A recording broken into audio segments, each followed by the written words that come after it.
excited to be here today, and to be honest, I'm a little nervous. I had to speak to some of my friends out there in the audience, and they're like, oh, you got this. So shout out to Karen for the encouragement. Fellow Leadership Chattanooga member with me, I really appreciate it. So when you heard my introduction here, oftentimes people come up to me after they hear all that I do. In addition to that, I'm also a realtor licensed in Tennessee and Georgia with Real Estate Partners of Downtown Chattanooga. I've been doing that now for the past 2 years. And this week, I'm still nervous and everything about that. I was recently, I'm in the hospitality industry, so I was previously a regional sales manager for Horizon Hospitality. It's based out of Alpharetta, Georgia, and I oversaw about 6 or 7 hotels off of I-75 in between Wingold and Atlanta. And this week, guys, I was promoted to the vice president of sales. I know.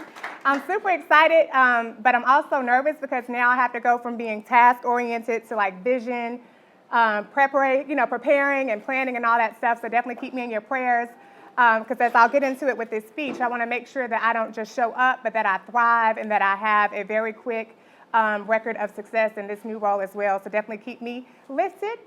But often when people hear all that I do, all that I am, all that I do, all that I'm involved with, they say oh my gosh, Tenesha, how do you do it? And sometimes it's genuine, and I know that they're wow, how does she do all this stuff? And then sometimes it would feel almost like, what's wrong with you? They're asking me what's wrong with you? And I really had to kind of deal with that. And what I came out of at the end, when I kind of prayed and had to get reaffirmed through my faith and everything, and through my husband, who's also busy, shout out to my husband, Jock Irvin. He's a native of New Orleans.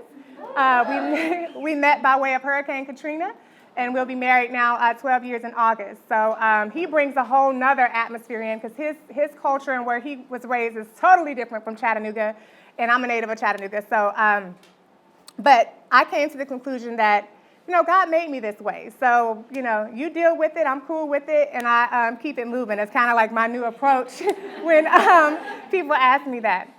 So today's topic is about inclusion, and I can definitely speak to that. I think that I'm going to speak from the African-American lens, from my African-American lens. I can't speak for all of what I've seen transpire in the city over the years. So again, a native of Chattanooga. So I remember in the 90s when I attended CCA. Shout out to all the creatives out there. I love musical theater and drama and art and all that good stuff. And I remember not Martin Luther King, the McDonald's that was on Market Street. There was a McDonald's there was a shopping place. And even though the downtown was not thriving like it is today, it seemed more diverse in ways. It might not have been, it's not as affluent as it is today with the boutiques, but it had a sense of everybody had a piece of it, if that makes sense in some sort of way. So when I went off to school, I went off to Tennessee State University, came back, and when I came back, I saw the transformation happen. And what began to happen, the conversations at the churches and in different places kind of was the African-American community kind of felt like they were left out of the planning, of the movement, of the change that took place in Chattanooga. And so a lot of people remember the Whole Note. I used to party there, had some good times, some good memories on First Fridays at the Whole Note back in my heyday. But we saw this transformation, and so when it happened, a lot of people felt left out. And what I think I want to talk about today is racial inclusion and also economic inclusion, right? So when things happen, a lot of people feel, well, where was all of this talk of diversity and inclusion then, right? When all of this planning happened from the city being kind of dirty, grimy, kind of a lot of abandoned buildings, it wasn't a lot of new development then, and then this vision that came for Main Street and for MLK and for all of this stuff. When it came, the people and the businesses that had been there and that had either sold their properties because it was kind of turned into a ghost town, all the business was moving to Hamilton Place and kind of being pushed out. So the question that I have is, how do we change that now? How do we how do we become more intentional on making sure that all corners of Chattanooga feel like they're a part of the city? Because one thing that we know for sure from the different reports and things that have come out is that the city is growing. And I see the growth. I meet the growth. I meet the people that are coming to the city and that are doing great things. But as you know, I don't know if you read the report, and I'm talking about that urban report that came out. Let me find, and forgive me, I was so ripping and running, doing so much ripping and running this week, I didn't get a chance to do my presentation as I wanted to, but I do have some notes for you. So this was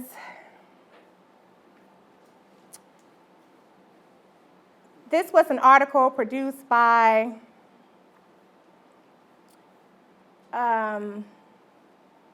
it was produced by the Urban Group here. I have it pulled up still.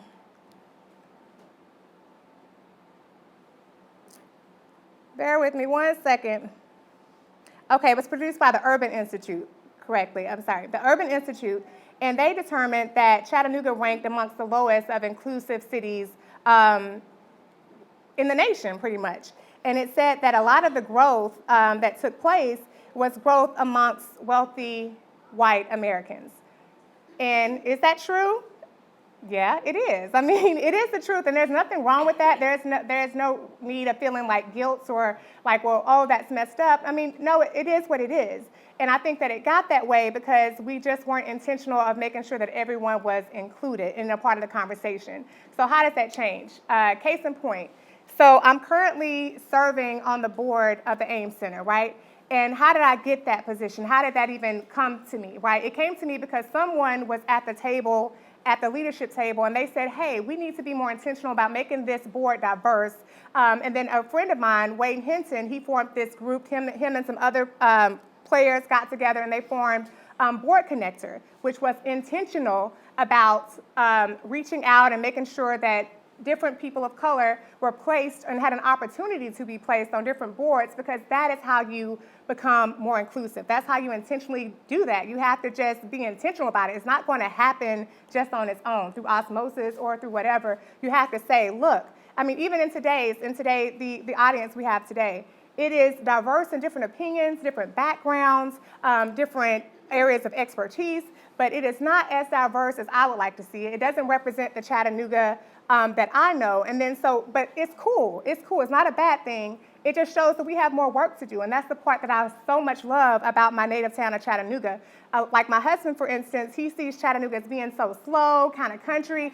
I look at, and he's from New Orleans. He's from a city that never sleeps, that's always partying.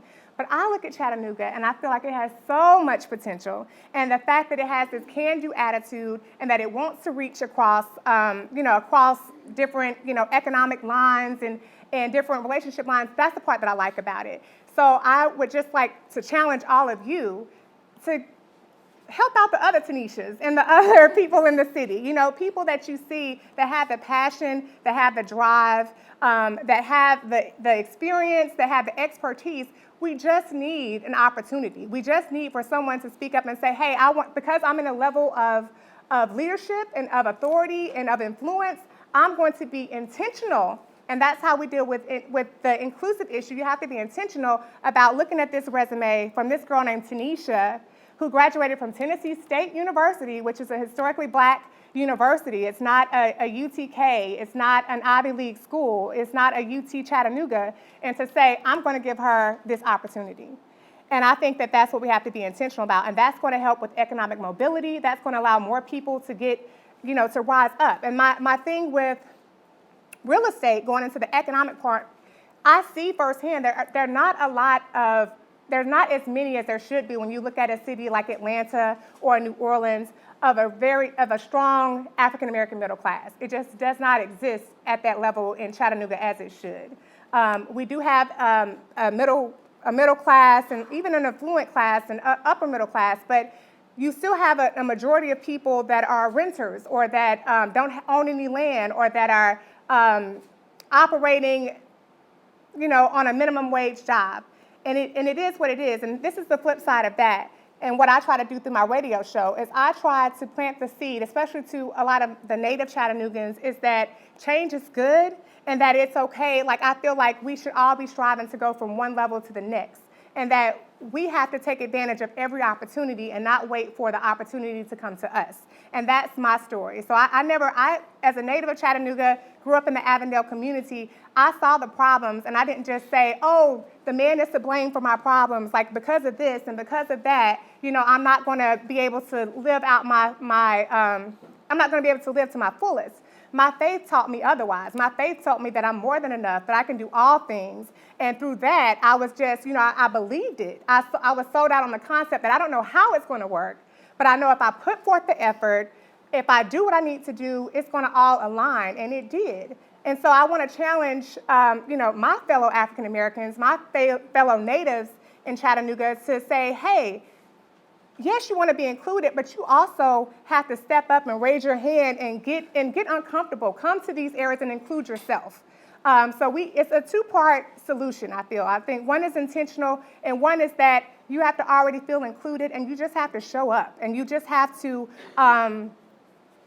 get connected with what's going on in the city. I saw all the change taking place, and I said to my co-host, by the way, happens to be Councilman Anthony Byrd on the radio show. We've been co-hosting this show for 5 years now, all throughout his election, the whole process, and it's been amazing to see that transpire, but it all just started with a thought. And our thought was, I was like, Byrd, the city is changing. I want to be a part of it. I've accomplished to this level, and I see that I'm different, and I can see how I've kind of rose to a level of some of my peers that I went to high school with that they haven't quite gotten to that level. Nothing against that, but it just is what it is. And I would say, but then again, I have people that have risen higher than me. Let me just add that as well. But it was like, what can we do to fix it? And instead of complaining and just focusing on the negative energy, I believe, like I said, all things are positive. All things are possible. What can we do? And so we put our minds together and we started putting things in place and started connecting with other like-minded people that aligned with our purpose, that aligned with our passion. And before you knew it, things started taking place. And we saw that through the radio show. We provided a platform for people to get connected. Because through the Christian organization Leadership 21 and through L21, Chattanooga Matters, and Leadership Chattanooga, I discovered that information does not freely flow to all corners of the city. It just does not. So what's happening at City Center is not automatically funneled to the west side. It's not automatically funneled to Brainerd. It's not automatically funneled to East Chattanooga, even to North Shore. I grew up in the North Shore. Before it was the North Shore, it was just North Chat. Grew up in Mansion Hills, and even seeing how that area has transpired. People that have been there and that have lived there, they do feel left out. I mean, it is what it is. They do feel like, well, dang, the city has just changed without us. But at some point, they have to stop feeling left out, and we have to start saying, okay, let me get plugged in. How can I get plugged in? How can I meet and connect with people that do have the ear of the king, whoever that may be? I'm sorry, I've been watching a lot of Game of Thrones, so bear with me. But how do I connect with people that are making moves and that have the same passion that I do? And that, like, together we can create this bubble, we can create this movement, and you just have to feel it. And I feel like that is the solution, and that's why I love Chattanooga so much. I hope that if you guys don't get anything else from this speech, is that you're motivated and inspired, and you're out there looking for opportunities to be more intentional about who you hire, who you're able to change. You never know someone's story of how you're able to give them this one opportunity, this one shot. And I'm telling you, if you find some more Teneshas like me, and I'm telling you, so many of us out there, there's so many of us out there, they're looking for that opportunity. Because like as I go and step into this vice president role, I'm thinking about the things that my family members have gone through, their experiences in America. I'm thinking about my forefathers, my ancestors.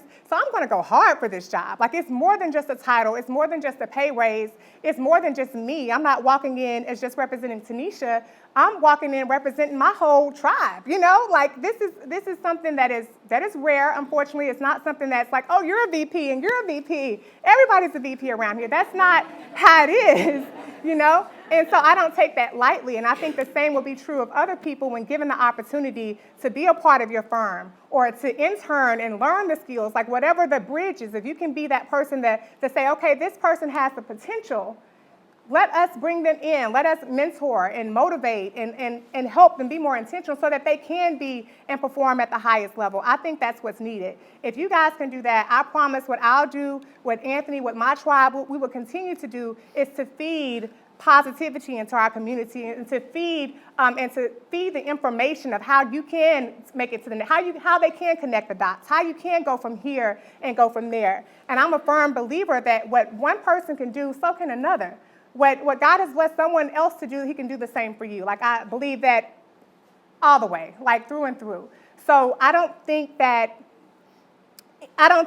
anyone evolves without the help of people that see something in them and that are there to help them out. If you talk to anyone that's successful, they'll tell you that somebody did something to help me out. Someone showed me this way, or I got this from them. And I just challenge everyone to be that person. Be that person that lights a spark into someone else, that brings them to the table, that changes the status quo. Because the most beautiful thing that can ever occur in this city is when this next report comes out in the next 5 to 10 years, and it says, oh, Chattanooga has changed. Chattanooga is inclusive.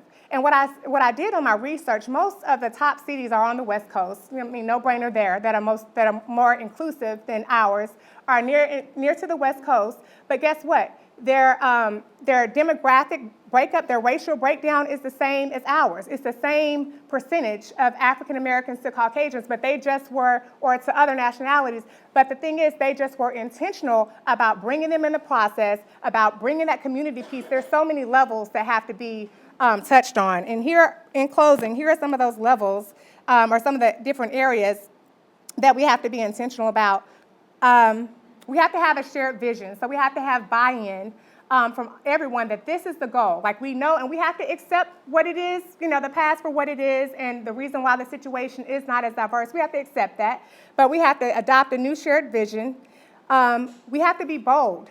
Okay? We have to go against the status quo and be like, stand up in your boardroom. If your boardroom is a whole bunch of white men, you have to say, look, guys, I think that we should do this. And then try to find one other person, at least one, that you can get to align with you and say, yeah, I agree with what he's saying. I think that we need to do that. So be bold in your leadership, and I'm telling you, you will be blessed for that. You will get positiveness back. That doesn't even make sense, but you'll get some good come back to you for doing something great.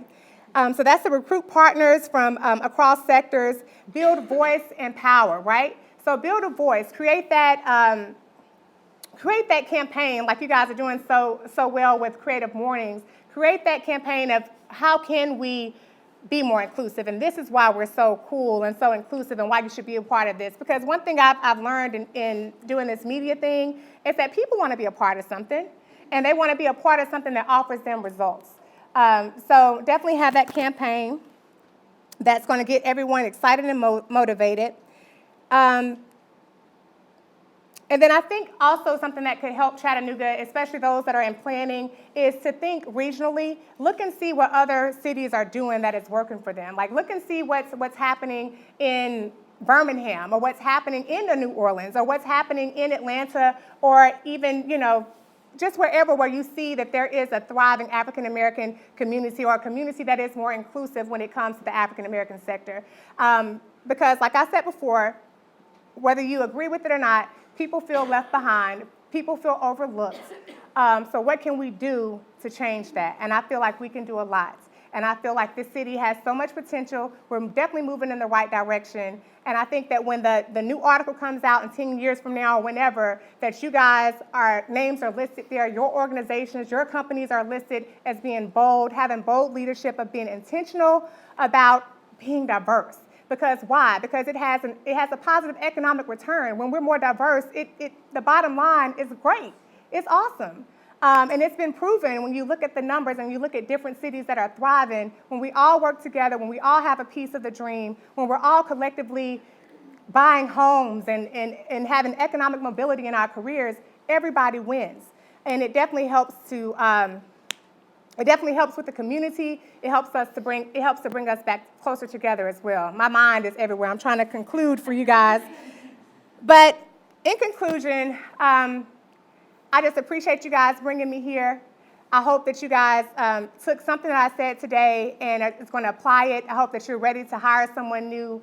Thank you so much for allowing me to be here. Definitely feel free if you'd like to speak with me about real estate, about being a guest on my show, about how you can be more connected to the African American community. I would love to definitely connect you with that. Definitely keep me in your prayers. I've got a lot ahead of me, and I want to make everyone proud.